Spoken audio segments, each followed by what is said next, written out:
Meus amigos, o governo da Suíça, que sempre protegeu o anonimato dos depositantes, dos correntistas em bancos suíços, está agora colaborando e muito para desvendar um dos maiores crimes já praticados contra o povo venezuelano pelo regime de Nicolás Maduro.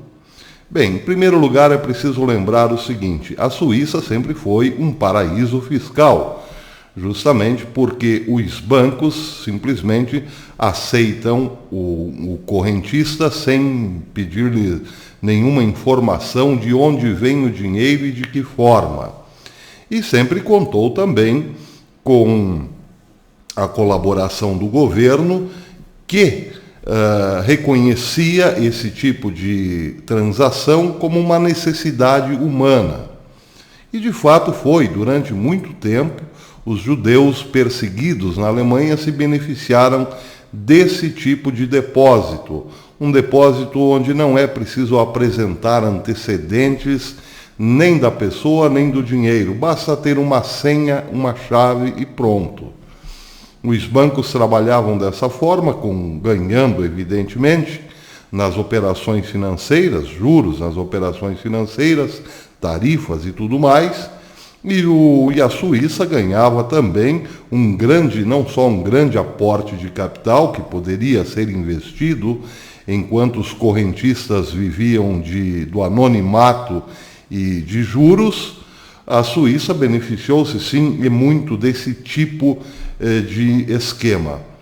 Portanto, sempre foi muito seguro para ditadores, traficantes, enfim, aqueles que conseguem recursos de modo ilícito, depositarem o seu dinheiro na Suíça e dormirem tranquilos. Não foi à toa que Fidel Castro, quando morreu, era um dos homens mais ricos do mundo. Ele ficou mais de 40 anos tranquilo porque o dinheiro tirado do povo cubano ia para uma conta segura na Suíça.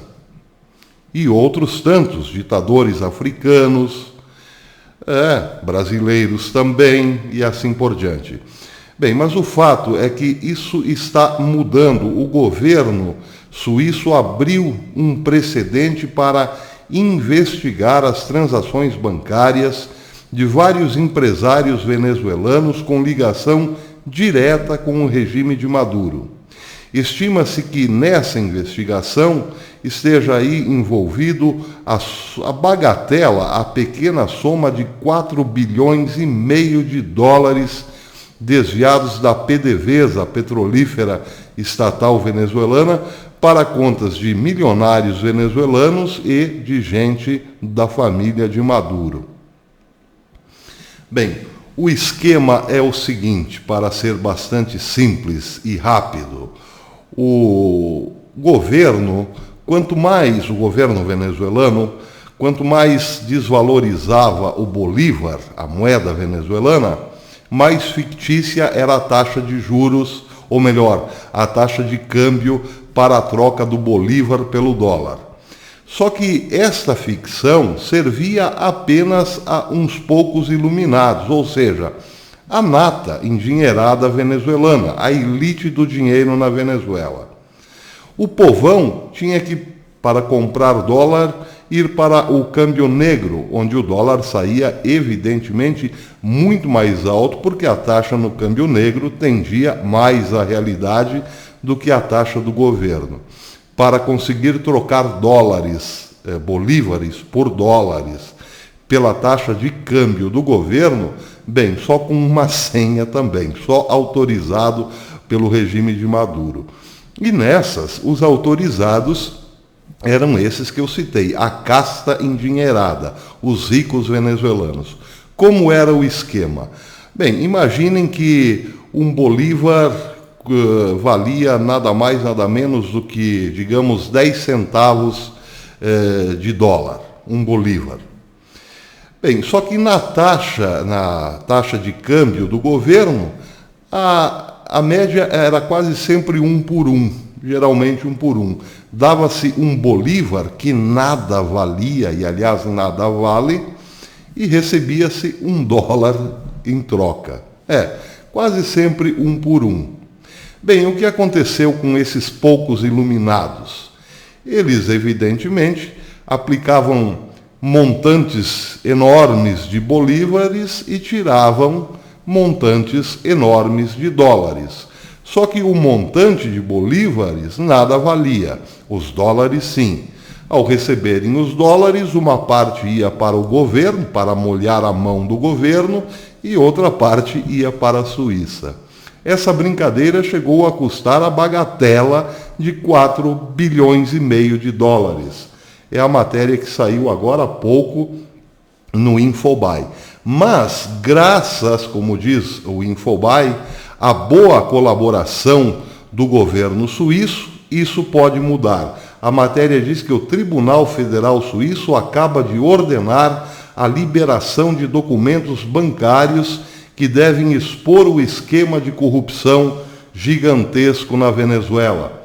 A notícia começou dizendo que o cerco está se fechando para as principais partes envolvidas na trama de 4 bilhões e meio de dólares desviados da PDVSA, um dos maiores escândalos de corrupção do regime chavista. O esquema era bruto, simples e bilionário. Depois de pagar subornos suculentos aos funcionários do governo, os empresários, uma casta, uma elite de empresários, davam crédito à companhia de petróleo em bolívares desvalorizados e depois cobravam capital e juros em dólares, obtendo taxas de lucros extraordinárias. O dinheiro era depositado em bancos por meio de contas de empresas fantasmas e de lá levado para diferentes partes do mundo, entre outros lugares, Miami, onde vivem dois magnatas venezuelanos considerados cérebros da operação, os irmãos Luiz Alberto e Inácio Alberto. Suas manobras suspeitas levaram o Departamento de Justiça da Suíça a abrir uma investigação em 2018, que está agora aproximando-se da verdade. Mas em 2018 houve um obstáculo: a resistência dos bancos suíços em fornecer informações detalhadas sobre o seu movimento. E isso acabava impedindo que se chegasse na verdade. Pois bem, a boa notícia é que o Tribunal Federal, portanto, o Tribunal Federal Suíço, acaba de ordenar a liberação de documentos bancários, como disse a matéria. Bancários que revelam que podem expor o esquema de corrupção. Bem, algum tribunal de justiça nesse mundo está fazendo a coisa certa nesse momento, algo bastante raro, convenhamos. Mas o fato é esse, meus amigos. O povo passando fome, necessidade, desemprego, falta de alimentos, falta de produtos básicos, de higiene e assim por diante, crianças morrendo em casa porque os hospitais simplesmente a mandam de volta, não tem leito, idosos morrendo também em casa ou nas filas de hospitais, e a PDVSA, a galinha dos ovos de ouro da Venezuela, sendo literalmente quebrada por gente corrupta, gananciosa, tudo em nome do socialismo, tudo em nome da Revolução Bolivariana.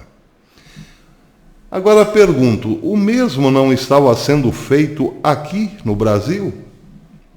De onde vem esta montanha de dinheiro que o filho de Luiz Inácio Lula da Silva adquiriu em poucos anos?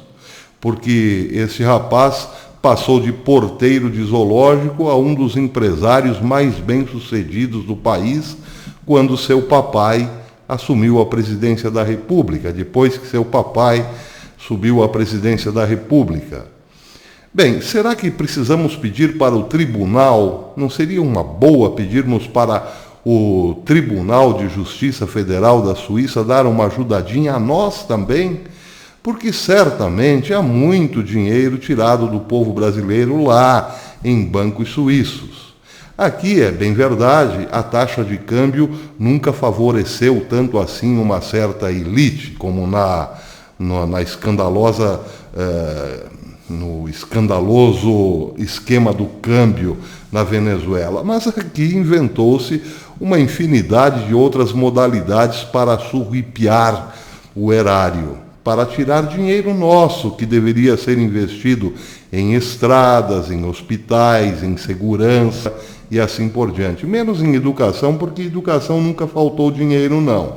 Porque a educação, para dizer a verdade, sempre foi um grande esquemão da esquerda. É preciso investir pesado na educação para deseducar o povo. Essa é uma estratégia natural de todo governo comunista. Pois bem, não seria o caso de pedirmos à Suíça e também à Itália que faça uma pressãozinha no Banco Vaticano para saber quanto do nosso dinheiro está lá? Quanto do nosso dinheiro está rendendo juros hoje para a casta vaticana, além de salvaguardar o recurso daqueles que tiraram o dinheiro ilicitamente do país? Pois bem, está na hora de nos mexermos nesse sentido. Alô, Justiça Brasileira! Alô, senhor ministro da Justiça! Alô, senhor Paulo Guedes! Vamos atrás! Vamos farejar o rastro do dinheiro, porque, bem, não podemos mudar o aparelhamento do Estado de um segundo para o outro, mas nós podemos, pelo menos, recuperar uma boa parte do dinheiro roubado, como, aliás, a Lava Jato fez e muito, por isso foi alvo. Um alvo preferencial de togados brasileiros.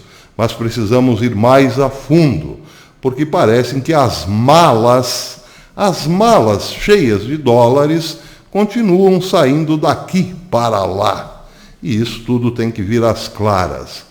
Parabéns ao governo suíço, mas o governo suíço, vamos aqui falar francamente, não está fazendo tudo isso por causa dos belos olhos de Juan Guaidó. Tem dedo de Donald Trump nessa história. É bom sempre lembrar, na histórica noite do discurso do Estado da União, no dia 5 de fevereiro, de Trump olhando para a câmera como se estivesse olhando nos olhos de Nicolás Maduro, disse: a coisa vai ficar bem feia para o seu lado, companheiro. E está ficando mesmo. Um detalhe, se você está aqui no canal Professor Belém no YouTube, verifique se a sua inscrição ainda existe, porque pode ser que não exista. E se você é inscrito do canal Professor Belém no COS TV, deixe o seu like, o COS TV te paga por cada like. E eu quero dar um recado aos amigos que estão inscritos no COS TV e comentam aqui. Eu gosto de responder os comentários. Faço isso na medida do possível no YouTube. Mas no COS TV não tenho conseguido porque eu dou 5 ou 6 likes e me acabam as energias. E faço 2 ou 3 comentários e lá se vão as estaminas. Por isso peço desculpa. Você que muitas vezes comenta e não recebe nenhum comentário de volta da minha parte, não é por má vontade, é porque me falta estamina. Será que tem estamina na Suíça? Até depois.